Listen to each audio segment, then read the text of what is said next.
Welcome to the 5-Minute Prime Podcast.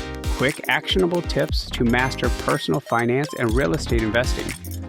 In just 5 minutes a day, we'll help you build wealth and achieve financial freedom. Hey, Prime investors, Martin Maxwell here. Welcome back to the 5-Minute Prime Podcast. Last episode, we talked about deploying capital into 2026 markets. That felt good, but here's what nobody tells you. You're about to face a refinance brick wall. Rates have dipped down to 6.18%. That sounds like progress. Compared to 7.5% last year, it's a relief. But compared to the 3% you locked in 2021, it's expensive. That's the trap. You're comparing to fear instead of your actual cost of capital. But rates are only half the story.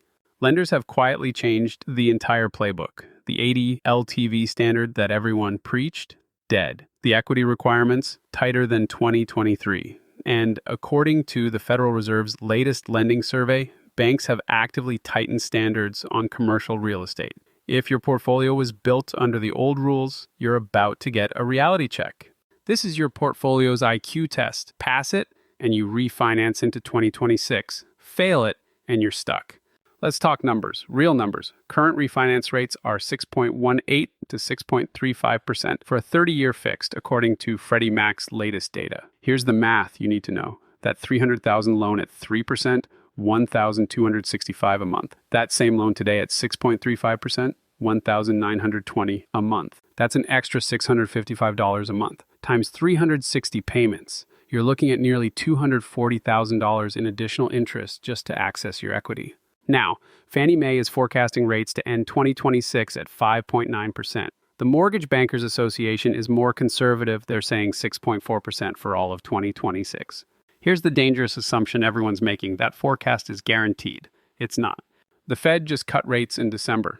Market reaction? Mortgage rates actually went up. Why? Because Treasury yields jumped on inflation concerns. The mechanism is backwards from what most people think. The Fed cuts short-term rates, but 30-year mortgages are tied to 10-year Treasury yields, different animals. This creates what I call rate lock arbitrage. If you refinance today at 6.35, you lock in your cost of capital. You can plan, you can model, but you have to ask, is 6.35 cheap enough to justify the closing costs? The answer depends entirely on one number, your debt service coverage ratio. This is where the change happened. And it matters. In 2023, the rule was simple. Refinance to 80 LTV, maximize leverage, get that equity out. That advice is now dangerous. According to Fannie Mae's current guidelines, cash-out refis on investment properties are capped at 65 to 75% LTV. For multi-unit properties, 70%. Hard stop.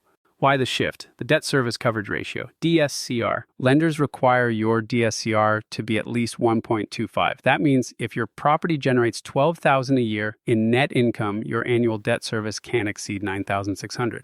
Here's what happens at today's rates. You have a $300,000 property. It generates $18,000 in gross rent. Your operating expenses are $6,000. Your NOI is $12,000. Good property. You want to refinance to 80 LTV. That's $240,000 at 6.35% on 30 years. That loan costs $1,525 a month. Times 12 months, that's $18,300 a year in debt service. Your DSCR is 0.66. You're underwater. You're feeding the property money every month. No bank will touch it. This is why lenders tightened. They got burned. ABO Capital's latest lending standards show the new ceiling, 70% LTV for strong properties. That's it. If you bought a property in 2022 at peak prices with 20% down, your LTV is already 77 to 79%. You have no room to pull cash out. This is the equity trap. You paid down debt, you built equity, but it's trapped. My point of view, the old rule of 80 is dead in this rate environment. 65 to 70 is the new safety LTV. Leave equity in the deal. That equity is your buffer. It keeps your payment lower. It ensures you stay cash flow positive when rents dip or a tenant leaves. Don't get greedy. Get safe. Here's where professionals differ from amateurs. They don't refinance to access equity. They refinance to reposition it. You have property A worth $300,000. You owe $240,000. You have $60,000 in equity. It cash flows $12,000 a year. Your ROE, 20%. Beautiful. You have property B, also $300,000. You owe $80,000. You have $220,000 in equity. It cash flows $5,000 a year. Your ROE, 2.3%. That equity is lazy. It's losing to inflation.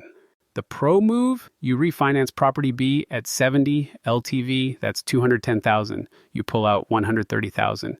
That becomes the down payment on a new property in a growth market, generating 6% return. You've kept both assets. You've added new income. That's the move. But this requires timing, and timing means April 15th. By April, you have your 2025 tax returns filed, you have documented cash flow, you have proof of income that lenders actually want to see. Lenders require 2 years of documentation. April is when you're strongest. Also, lenders slow down in December. By April, they're ramped up and ready.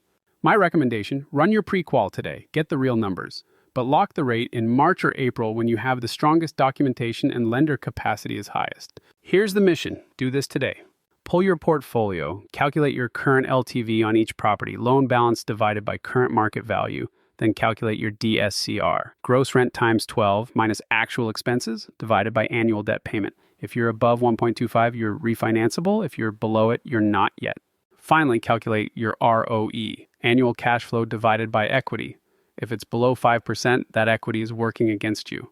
Before April 15th, call a lender. Get real terms. What LTV will they actually do? What DSCR do they require? What are closing costs? Only refinance if three things are true. Your DSCR is above 1.25. The break-even period on closing costs is under 36 months. And you have a defined mission for the capital, not sitting in a bank account. Deployed. The window is closing. Once rates shift, lender standards tighten further. Move strategically. Know your numbers.